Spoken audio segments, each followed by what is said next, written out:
Seconde épître de Paul aux Corinthiens, chapitre 9.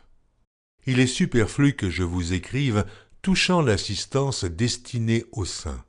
Je connais, en effet, votre bonne volonté, dont je me glorifie pour vous auprès des Macédoniens, en déclarant que l'Achaïe est prête depuis l'année dernière, et ce zèle de votre part a stimulé le plus grand nombre.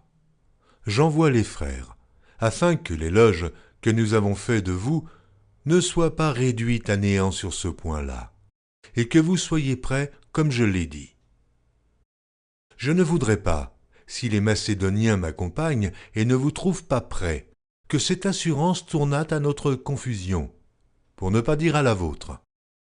J'ai donc jugé nécessaire d'inviter les frères à se rendre auparavant chez vous, et à s'occuper de votre libéralité déjà promise, afin qu'elle soit prête, de manière à être une libéralité et non un acte d'avarice.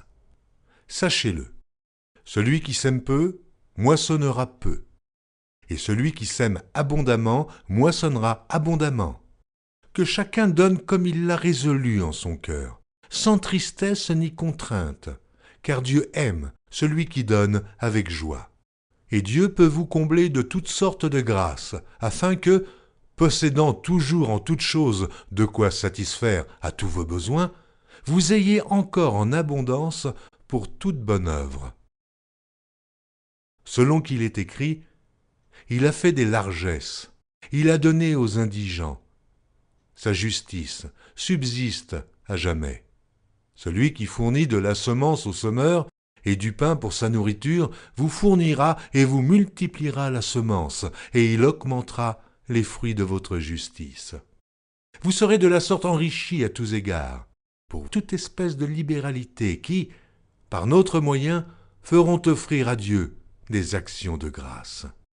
Car le secours de cette assistance, non seulement pourvoit aux besoins des saints, mais il est encore une source abondante de nombreuses actions de grâce envers Dieu. En considération de ce secours dont ils font l'expérience, ils glorifient Dieu de votre obéissance dans la profession de l'évangile de Christ et de la libéralité de vos dons envers eux et envers tous. Ils prient pour vous, parce qu'ils vous aiment, à cause de la grâce éminente que Dieu vous a faite. Grâce soit rendue à Dieu pour son don ineffable.